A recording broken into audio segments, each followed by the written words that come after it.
Kalau kembali kepada pribadi manusia itu, kalau baik dia tidak mengikuti ajaran Rasulullah ataupun dia mengikuti. tidak, kalau sudah tersentuh dengan dakwah, maka sami'na wa ata'na. Tapi kalau tidak tersentuh dengan dakwah, apa yang dibilang Bung Rajo itu benar. Jadi kalau sudah tersentuh, apakah ada jaminannya? Apakah ada jaminannya bahwa pengikut Nabi Rasulullah SAW itu sudah tersentuh? pengikut Rasulullah itu tersentuh. Maksudnya seluruh umat Islam kan umat Muhammad. Ya. Nah, apakah seluruh umat Islam, umat Muhammad itu ada jaminannya bahwa mereka itu pasti tersentuh? Ya, tidak ada jaminan. Ada boleh jadi ada di pulau-pulau terpencil yang belum pernah tersentuh dengan ajaran-ajaran Rasulullah. Dan kalau hal-hal seperti itu, maka dianggaplah dia termasuk orang yang langsung masuk surga walaupun tanpa pernah melaksanakan mengikut Rasulullah, karena itu dianggap tidak tersentuh dengan dakwah dari Rasulullah. Seperti itu pemahaman saya. Iya. Maka artinya tidak ada jaminan bahwa pengikut Rasulullah itu hati nuraninya tersentuh. Tidak ada jaminan. Tidak ada jaminan, betul. Betul. Karena Rasulullah itu jangankan dia, pamannya sendiri kan tidak mampu Islam. Ya kan? Kul tabbat yada abi lahab. Ya, Abu Lahab. Jadi kalau masalah hidayah itu urusan Allah. Tetapi kita yang sudah meyakini asyhadu an la ilaha illallah wa asyhadu anna Muhammad Rasulullah, ya tentu kita akan berlanjut dengan ilmu-ilmu berikutnya. Seperti itu saudara barangkali. Ya, artinya kan tergantung nurani masing-masing. Ya, benar. Pribadi masing-masing. Tergantung pribadi masing-masing. Apakah dia wa minan nasi may yaqulu amanna billahi wa bil yaumil akhir wa ma hum bimumin. Banyak orang mengaku bahwa dia beriman padahal dia tidak beriman. Namanya orang-orang yang munafik. Jadi wa minan nasi may yaqulu amanna billahi wa bil yaumil akhir wa ma hum bimumin. Banyak orang yang mengaku beriman, tetapi sesungguhnya tidak beriman. Seperti itu. Al-Quran berkata begitu, berarti ada orang seperti itu, Bung Rajo. Sepakat kita.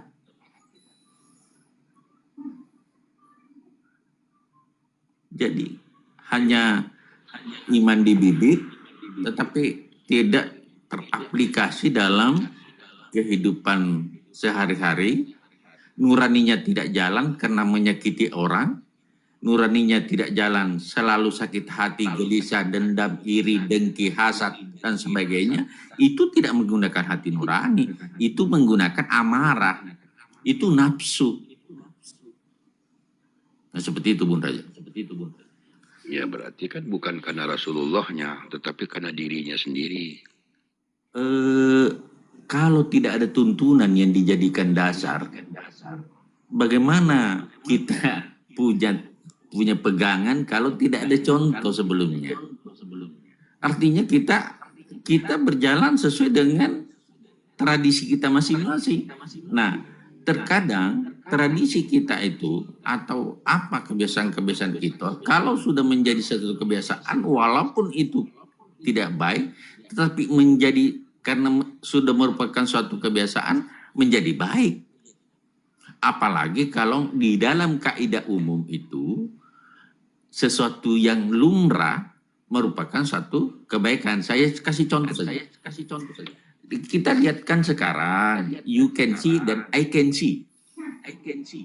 You can see and I can see. Saya dapat melihat dan kamu juga dapat melihat. Paha ayam lebih murah dari paha seseorang. Padahal dia seorang muslim. Itu kan sudah melanggar kaidah dalam aturan Rasulullah. Tetapi dalam kaidah umum itu wajar-wajar saja. Seperti itu barangkali, Bung Rajo. Contoh kasus yang banyak kita lihat dalam kehidupan kita sehari-hari. Seperti itu. Jadi adat istiadat yang ada di satu daerah, seperti di setelah misalnya di Irian sana kan masih pakai koteka dan koteka. Entah laki-laki perempuan hanya pakai ini kan dalam konteks adat itu wajar-wajar saja.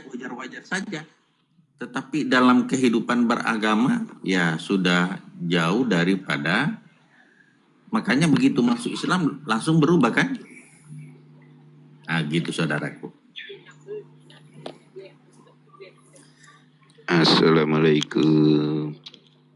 Waalaikumsalam. Ya, bisa jadi sih berubah dari segi pakaiannya. Tetapi kalau hati nuraninya kan belum tentu. Iya. Jadi buktinya orang yang pakai koteka itu hampir tidak terdengar atau tidak terekspos perbuatan mereka yang melanggar asusila. Bahkan yang banyak terekspos adalah orang yang pakaiannya syar'i tetapi di mana-mana melecehkan. Orang yang berpakaiannya syar'i tapi di mana-mana tertangkap korupsi. Lalu yang mana yang diikuti gitu. Ya. Jadi ikuti pakaiannya yang syar'i tetapi tidak mengikuti perbuatan yang korupsi gitu. Jadi minimal begini. Kalau punya kesalahan 3, minimalisir kesalahan itu. Manusia ini susah untuk situ. Artinya seperti para nabi, para anbiya, para aulia, susah. Minimal mengurangi. Ya seperti itu saudaraku. Minimal tapi kalau mengikuti hati nuraninya sebenarnya seperti Bung Rajo tadi sampaikan, dia tidak melakukan itu. Berontak. Ya berarti itu tergantung hati nuraninya masing-masing. Karena kata Allah, manusia berbuat baik untuk dirinya dan berbuat buruk pun untuk dirinya. Ya. Kan begitu. Artinya kan untuk dirinya sendiri dan dari hati nuraninya sendiri. Benar. Sepakat kalau gitu. Kadang aflaha man zakkaha faqad khaba man dassaha. Beruntunglah orang yang mensucikan hatinya dan merugilah orang yang mengotorinya. Jadi kalau hatinya kotor, ya perbuatannya kotor. Kalau hatinya bersih, perbuatannya bersih. Kayak gitu. Gini, Ya silakan. saya pernah membaca bahwa dikatakan ucapan perbuatannya cerminan hati. Kalau ucapan kita itu bersih, hati kita bersih. Kalau perbuatan kita itu bersih, hati kita bersih. Tapi kalau ucapan kita kotor, perbuatan kita kotor, pasti hati kotor. Apakah begitu? Ini saya baca buku nih. Benar itu? Iya. Kalau itu sudah benar, karena apa yang kita lakukan, apa yang kita ucapkan itu tersaring di hati, naik ke otak, baru kembali ke hati, baru terucap. Jadi kalau misalnya hatinya saringannya itu bocor, maka apapun yang mau keluarlah, mau kambing dikata-kata orang binatang dan sebagainya, menurut dia ya wajar-wajar saja, tetapi menurut kacamata saya tidak, saya tidak sependapat gitu. Karena itu tadi, bahwa apapun yang kita laksanakan, apapun yang kita kerjakan, itu kan sumbernya hati, betul. Sepakat dengan Bung Heri. Bung Amor ya? Bung Amor tadi ya bertanya? Enggak. Aku nyimak dulu, Bang. Ya itu karena saya dapatnya dari buku, baca buku. Sepakat. Di dalam tubuh manusia ada segumpal daging. Apabila daging itu bersih, maka bersihlah semua anggota tubuh. Apabila daging itu kotor, maka kotorlah seluruh anggota tubuh. Apakah itu? Itulah kalbu, itulah hati. Kan begitu hadisnya. Jadi itu hadis, Dinda, bukan perkataan orang, itu hadis.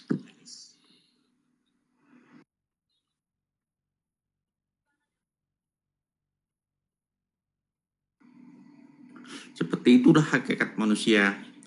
Jadi kalau hatinya bersih, maka kata-katanya yang keluar adalah kesejukan,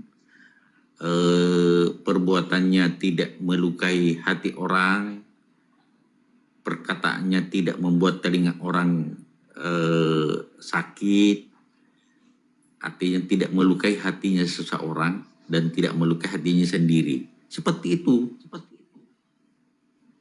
Jadi kalau hati ini bersih, ya aman dunia ini.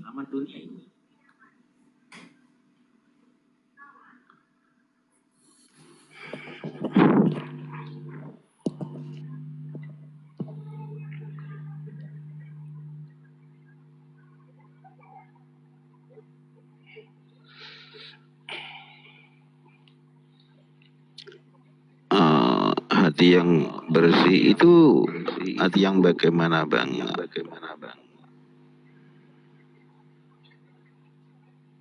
Sepanjang sepengetahuan saya,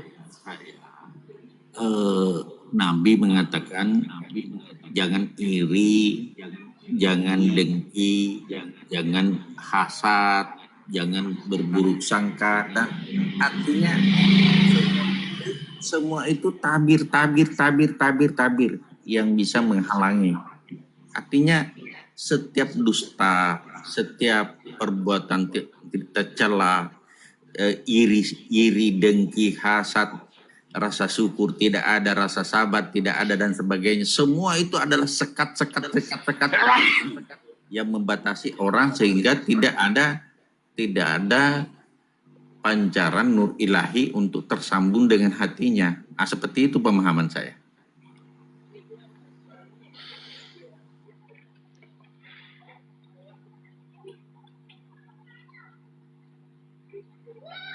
Misalkan ada perbuatan buruk gitu, Bang.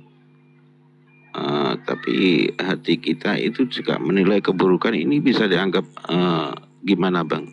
Suci atau gimana, Bang? Bagaimana? Kalau melihat perbuatan buruk seseorang dan mengambil hikmah dari perbuatan buruk itu, bahwa semoga Allah menjauhkan saya dari perbuatan seperti itu, maka itu adalah hati yang baik.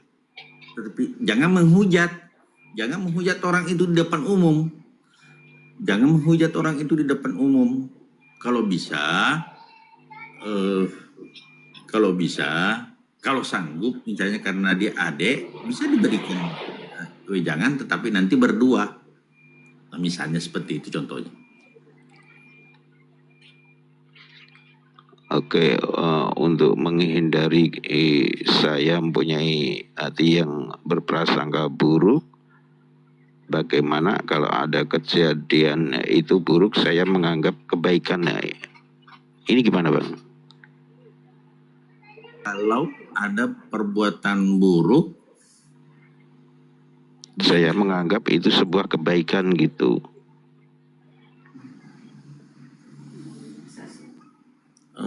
Bagi orang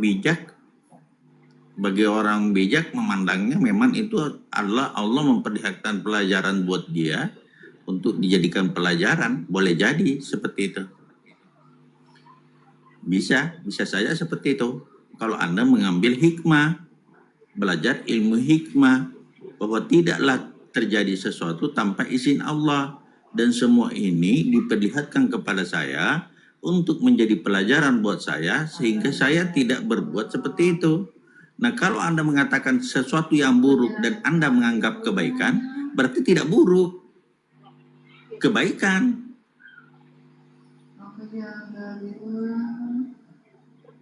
Bukankah lebih salah, Bang, jika itu ada perbuatan buruk, misalkan ini ada maling, itu saya anggap baik. Contoh apa? Misalkan ada maling di depan saya gitu ya. itu saya anggap kebaikan. Hancurlah. Maka kalau seperti itu pemahaman kita semua, maka silakan gembok semua rumahnya. Silakan mari kita sama-sama gembok rumah. Gembok pun rumah bisa dicungkil, maka keamanan tidak tercipta, kedamaian tidak tercipta. Iya, tadi kan abang bilang bahwasanya tidak akan sesuatu itu terjadi tanpa kehendaknya Allah. Iya. Tidak ada sesuatu terjadi tanpa izinnya. Iya, tanpa izinnya Allah. Betul. Lalu di mana bang salahnya jika itu maling saya anggap kebaikan? Itu kan juga izinnya Allah. Karena Allah mengizinkan untuk orang berbuat jahat, tetapi risikonya kan ada. Jadi Allah itu fa'alhamaha fujuraha wa taqwaha. Allah itu memberikan potensi kepada manusia untuk berbuat baik dan potensi kepada manusia untuk berbuat buruk. Kad aflaha man zakkaha, beruntunglah orang yang mensucikan hatinya. Faqad khaba man dassaha, dan berrugilah yang mengotorinya. Makanya jadi perbuatan buruk itu Allah juga izinkan kepada seorang. Artinya begini, manusia memilih untuk seperti itu, dan Allah izinkan itu. Tapi kalau Allah mau mencegah, itulah tanda-tanda orang yang betul-betul dipelihara oleh Allah. Pada saat akan berbuat sesuatu yang salah, Allah langsung memberikan satu teguran, atau Allah menciptakan sesuatu bala sehingga tidak terjadi seperti itu orang-orang yang mendapat penjagaan dari Allah Subhanahu wa taala. Nah, seperti itu. Banyak kan saudaraku Amor pernah mau melaksanakan mengerjakan sesuatu, besok saya mengerjakan ini. Apakah betul-betul yang dikerjakan seperti itu? Tidak 100%. Bahkan mungkin 70-30% saja yang terjadi. Kenapa bisa seperti itu? Kenapa tidak semua yang direncanakan? Jadi gini bang, sudut pandang saya salah ya ketika saya itu menganggap sebuah kebaikan di dalam keburukan itu. Seperti yang saudaraku tadi bilang, kalau dari pihak saudara menganggap bahwa itu adalah hikmah, itu hikmah benar. Tetapi kalau itu, ya silakan.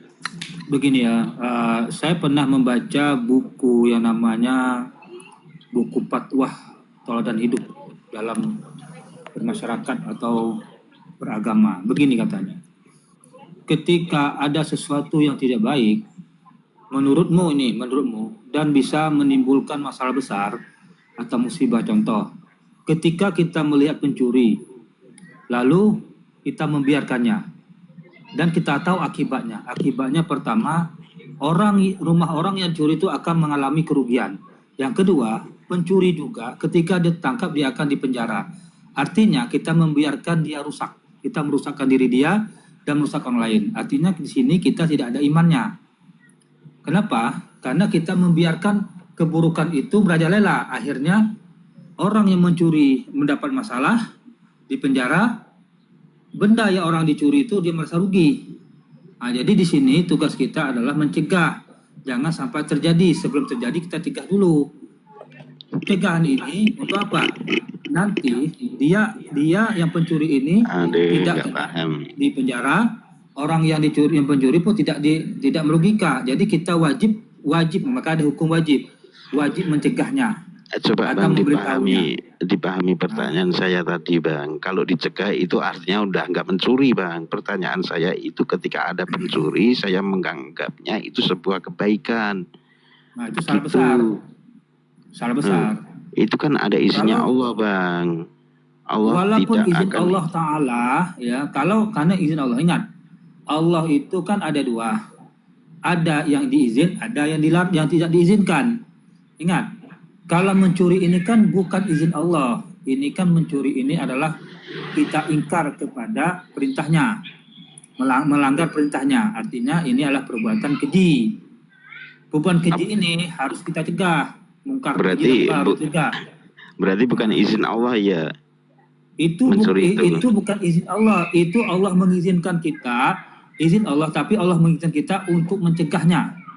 Allah memberikan kita wewenang untuk mencegahnya, maka Allah memberi kemampuan kita untuk mencegahnya.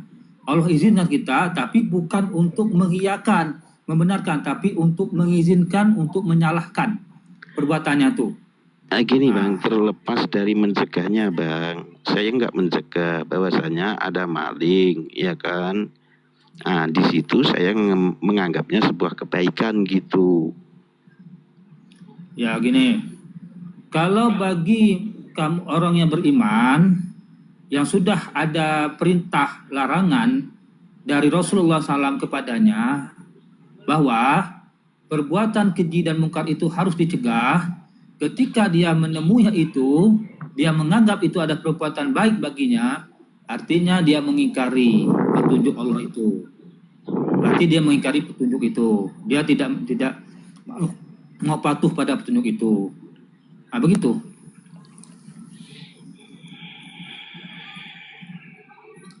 Ini Bung Heri, pandangan syariatnya memang seperti itu. Yang di Amor mungkin dia maunya pandangan dari segi hakikat, bahwa Coba Bang, kalau dipandang dari sudut hakikat, menurut Abang ini bagaimana Bang? jadi tidak ada satu daun yang jatuh tanpa izinnya, kan begitu. Tidak ada sesuatu yang terjadi di atas bumi ini tanpa izinnya. Cuman kan Allah sudah memperingatkan sebelumnya bahwa ada wajib, ada sunnah, ada makruh, ada haram. Jadi kalau memang iman ini tanpa didasari dengan ilmu, maka hancurlah manusia itu. Jadi kalau kita hanya berdasarkan iman saja, hati tadi, bahwa mencuri itu, ya itu kan izin Allah. Karena memang kalau tidak ada izin Allah, bagaimana dia bisa mencuri? Ya kan? Bagaimana dia mencuri? Sementara di satu sisi, Allah sudah melarang orang mencuri, Rasulullah juga melarang. Nah, makanya saya bilang begini. Kalau Allah melarang, artinya Allah itu tidak mengizinkan Bang, tidak akan terjadi adanya pencurian, tapi itu sudah terjadi. Nah, di situ saya melihatnya dengan kebaikan, supaya hati saya itu tetap bersih gitu Bang. Yang saya tanyakan, ketika saya itu menganggap kebaikan, salah ke aku, karena di situ tanpa izinnya Allah juga nggak bakalan terjadi. Gini.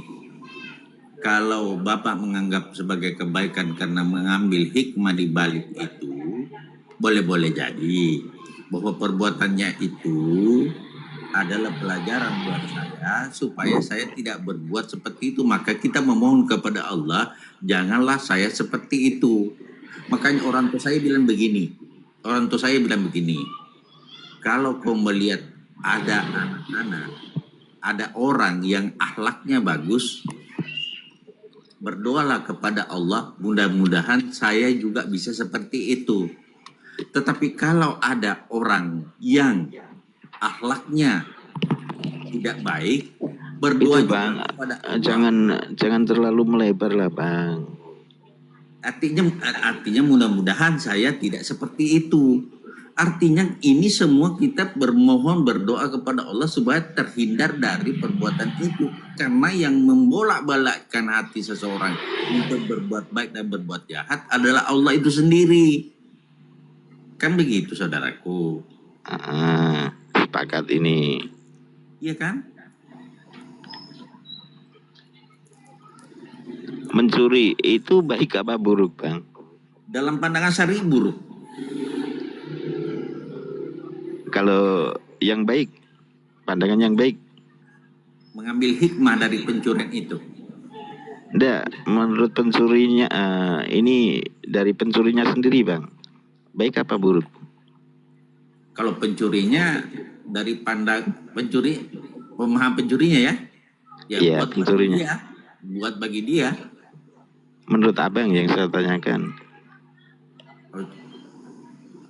pencurinya. Iya, Ini kita berbicara syariat atau berbicara apa ini? terserah Bang. Aku lebih pendalaman ke filosofi Bang. Jadi berpikir secara radik sampai ke akar gitu. Oke. Jadi lebih berpikir secara kritis gitu. Oke. Jadi ada suatu ketika Rasulullah itu ada seorang pencuri yang datang menemui beliau. Gini Bang. Ya, Aku tanya sama abang ya kan. ya. Jangan dilarikan ke Rasulullah. Aku bertanya sama abang, pencuri itu baik apa buruk? Pencuri itu buruk.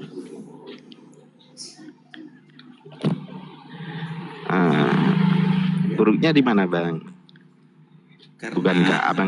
Bukankah abang tadi udah melihat bahwasanya mengambil hak orang lain yang bukan haknya. Itu keburukannya. Artinya dia tidak, itu kan ada hak dan kewajiban saudaraku. Jadi Anda melaksanakan kewajiban, Anda berhak untuk menuntut hak. Hak dan kewajiban itu dalam kehidupan itu harus seimbang.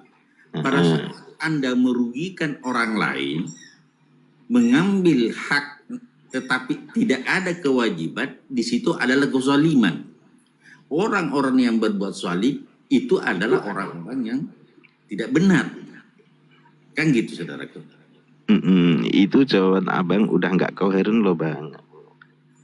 Jadi gini, penjelasan dari yang sebelumnya, bahwasanya abang itu udah paham betul bahwasanya tanpa seizin Allah tidak akan terjadi, kan begitu.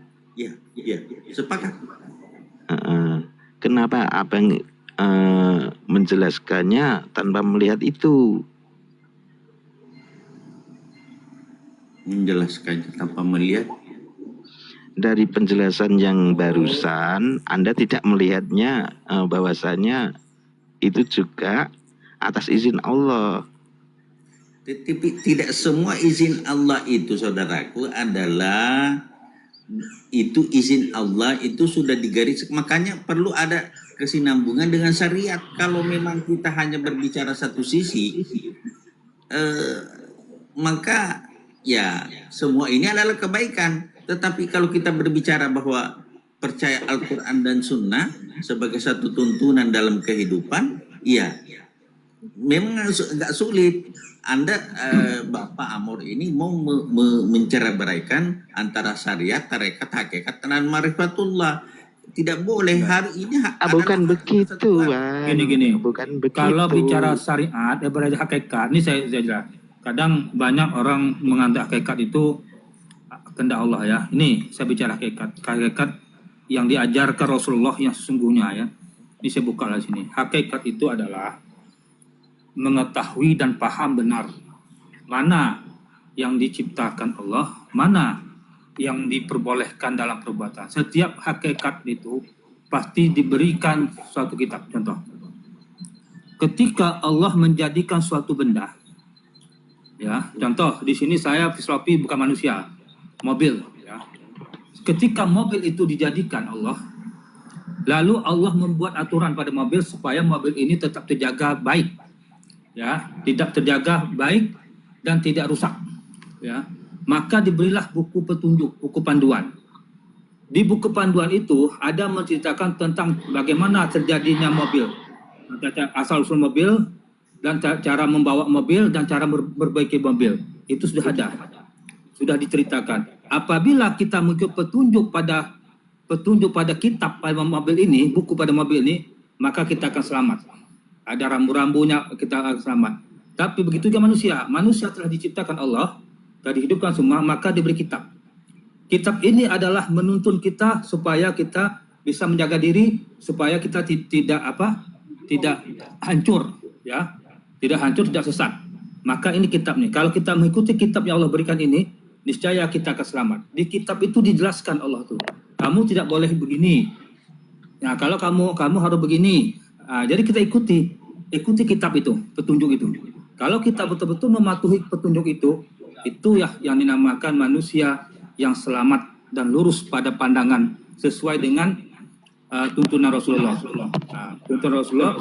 Kalau kita betul menjalani perintah itu, niscaya kita akan selamat dunia dan akhirat begitu. Tapi kalau kita langgar, ya kita akan akibatnya fatal. Akibatnya akan fatal, begitu.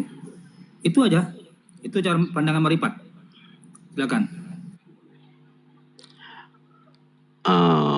Gini Bang, padahal udah dikasih ini saya bicara Rasulullah. Rasulullah itu ketika dia mau pergi sholat, kalau tidak salah ya, dia itu dilempar apa gitu Bang. Mungkin abang ini juga pernah tahulah cerita ini. Yang melempar Rasulullah itu sakit Bang. Ketika berapa hari kemudian Rasulullah itu mau pergi sholat juga, tapi orang itu nggak ada. Ternyata ada yang ngasih tahu bahwasanya yang melempar itu dalam keadaan sakit gitu. Lalu ditengoklah Rasulullah itu dibawakan roti. Nah, ini mantap. Jadi Rasulullah itu juga tidak bisa melihat keburukan orang. Iya, saudara. Oke. Pada satu ketika Rasulullah juga pernah kan penggal orang. Jadi gini. Makanya Rasulullah itu rahmatan lil alamin. Jadi itu tadi yang pertama adalah bagaimana melatih kesabaran Rasulullah. Tapi pada kondisi tertentu, seandainya Fatimah yang mencuri maka saya akan potong tangannya, kan gitu saudaraku. Jadi Gimana bang? Seandainya Fatimah melakukan mencuri, maka saya akan yang akan potong tangannya secara langsung.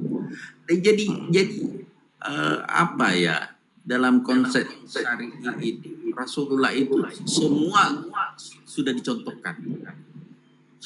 dicontohkan. Tinggal apakah kita mampu pernah melihat hadisnya atau pernah mendengar dari penceramah, sehingga tidak ada lagi keraguan-keraguan. Rasulullah memang kesabarannya pada waktu masih di Mekah itu, waktu masih minoritas, artinya belum ada hukum di sana, masih dikuasai oleh kaum Quraisy. Iya bang, masalah potong tangan ya. Masalah potong tangan kita tengok dulu Rasulullahnya. Rasulullah yang saya ceritakan tadi bang, beliau itu dilempar, yang melempar sakit, lalu dijenguk, ya kan, dikasih roti.